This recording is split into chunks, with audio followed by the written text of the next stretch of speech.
নমস্কাৰ বন্ধু বান্ধৱীসকল, মই বুলিকা আজি আপোনালোকলৈ আকৌ এটা নতুন কাহিনী লৈ আহিছোঁ। আপোনালোকে মোৰ চেনেলটো প্লিজ ছাবস্ক্ৰাইব কৰি ল'ব প্লিজ। আপোনালোকে যদি মোক সহায় নকৰে তেতিয়াহ'লে মই কাহিনী বনাবলৈ মন নাযাব। প্লিজ ছাবস্ক্ৰাইব কৰিব। আজিৰ কাহিনীটো হৈছে এজন মাংস বিক্ৰী কৰা দোকানীৰ ভক্তিত ভগৱান কৃষ্ণ কেনেদৰে পচন্দ হৈছিল। এই কাহিনীটোৰ জৰিয়তে ক'ব বিচাৰিছোঁ, আপোনালোকে ভালকৈ শেষলৈকে শুনিব। চদন কছাৰী নামৰ এজন মাংস বিক্ৰেতা আছিল। মাংস কাটিয়েই জীৱন যাপন কৰিছিল। চদন কছাৰী মাংস বিক্ৰেতাৰ লগতে প্ৰভু জগন্নাথজীৰ এজন ভক্ত আছিল। চদন কছাৰী সদায় নাম কীৰ্তন কৰি মাংস বিক্ৰী কৰিছিল। এবাৰ কি হ'ল, চদন কছাৰীয়ে মাংস বিক্ৰী কৰি আছিল। মাংস বিক্ৰী কৰোঁতে পালাখনত এফালে মাংস থলে আৰু আনফালে এটা শালিগ্ৰাম পাথৰ থলে। শালিগ্ৰাম মানে হ'ল ভগৱান বিষ্ণুৰ বিগ্ৰহ ৰূপক কোৱা হয়, যিয়ে দেখিবলৈ এটা শিলগুটিৰ নিচিনা। সেই সময়তে সেইফালেদি এজন মহাত্মা পাৰ হৈ গৈছিল। মহাত্মাজনে দেখিলে যে মাংস জুখিবলৈ ডগাৰ সলনি পালাখনত শালিগ্ৰাম থৈছে।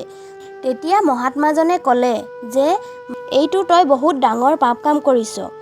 সাক্ষাৎ ভগৱান বিষ্ণুক অৰ্থাৎ শালিগ্ৰামক দোকানত থৈছ, তাকো মাংসৰ লগত। মাংস দোকানীজনে ক'লে যে মহাৰাজ, মোৰ পৰা বহুত ডাঙৰ ভুল হৈ গ'ল, ক্ষমা কৰি দিয়ক। মই এতিয়া কি কৰোঁ? মহাত্মাজনে ক'লে যে একো নাই, এতিয়া আৰু কি কৰিবা, সেইকাৰণে এই শালিগ্ৰামটো মোক দি দিয়া। মই ধুনীয়াকৈ ৰাখি বিধি বিধান মতে পূজা পাঠ কৰি থৈ দিম। এয়া শুনি মাংস দোকানীজনে শালিগ্ৰামটো মহাত্মাজনক দি দিলে। তাৰ পাছত মহাত্মাজনে শালিগ্ৰামটো নি ধুনীয়াকৈ গংগা জলেৰে ধুই পঞ্চামৃতেৰে গা ধুৱাই ধূপ ধূনা জ্বলাই ভোগ লগাই পূজা কৰিলে আৰু কান্দি কান্দি ক'বলৈ ধৰিলে যে হে নাথ, তুমি ইমান দিনে ইমান কষ্টৰে আছিলা মাংস কটাৰ ঘৰত। অতি প্ৰেম ভাৱেৰে ক'লে, এতিয়া মোৰ সিংহাসনত বহা, মই তোমাক অকণো কষ্ট নিদিওঁ। তাৰ পাছত সেইদিনাখন ৰাতিয়েই ভগৱান বিষ্ণু মহাত্মাজনৰ সপোনত আহিল আৰু ক'লে যে কাইলৈ ৰাতিপুৱাই মোক চদন কছাৰীৰ ঘৰত থৈ আহিবাগৈ। মহাত্মাজনে ক'লে যে হে প্ৰভু, সি মাংস বিক্ৰী কৰে, আপোনাক পালাখনত থৈ জোখে, মই কেনেকৈ আপোনাক তাত থৈ আহোঁগৈ। ভগৱান বিষ্ণুৱে ক'লে যে মই যিটো কৈছোঁ সেইটো কৰা, চিন্তা নকৰিবা।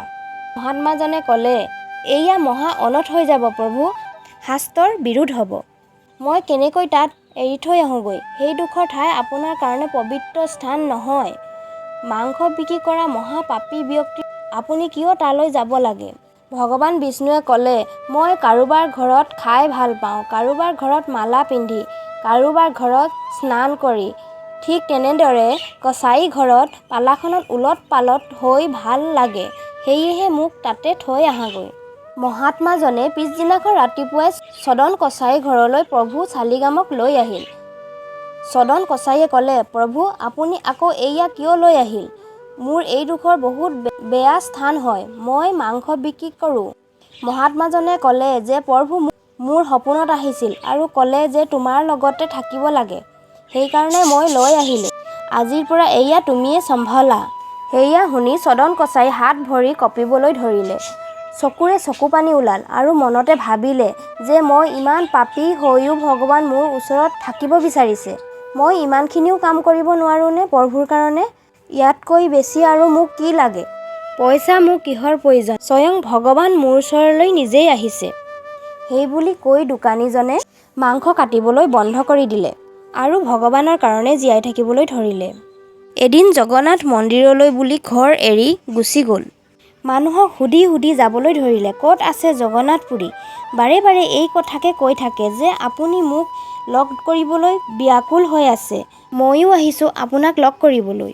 সেই সময়তে এটা বৈষ্ণৱ দল কীৰ্তন কৰি নাচি বাগি সেইফালে গৈ আছিল।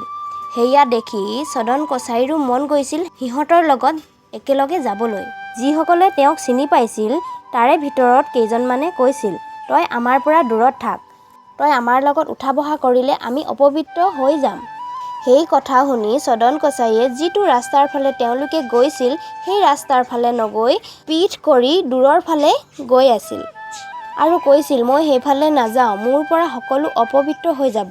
সেই বুলি কৈ মহাপ্ৰভু জগন্নাথক মনত পেলাই পেলাই গৈ আছিল। গৈ থাকোঁতে এখন নগৰ পালে। বহুত ৰাতি হৈ গ'ল। তাত এটা ঘৰ বনাই থোৱা আছিল। সেই ঘৰটোৰ বাহিৰতে বহি চদন কছাৰী ৰাতিটো কাটিবলৈ ধৰিলে। চদন কছাৰী ৰূপে গুণে দেখিবলৈ বহুত ধুনীয়া আছিল। সেই ঘৰটোৰে এজন মহিলা বাহিৰলৈ আহি চদন কছাৰীক যেনেকৈ দেখিলে মহিলাজনীৰ ভাল লাগি গ'ল। গধূলিৰ সময় আছিল। মহিলাজনীয়ে লোভ দেখাই চদন কছাৰীক ভিতৰলৈ মাতিলে। চদন কছাৰীয়ে মূৰটো দাঙি চালে। তেখেতৰ মনটো অকল প্ৰভু জগন্নাথৰ ওচৰতে থাকে। একো বেয়া ভাৱ মনত নাছিল। সেয়েহে মূৰটো জোকাৰি ইংগিতেৰে কৈ দিলে। সেই ইংগিত মহিলাগৰাকীয়ে বেয়াভাৱে ভাবিলে।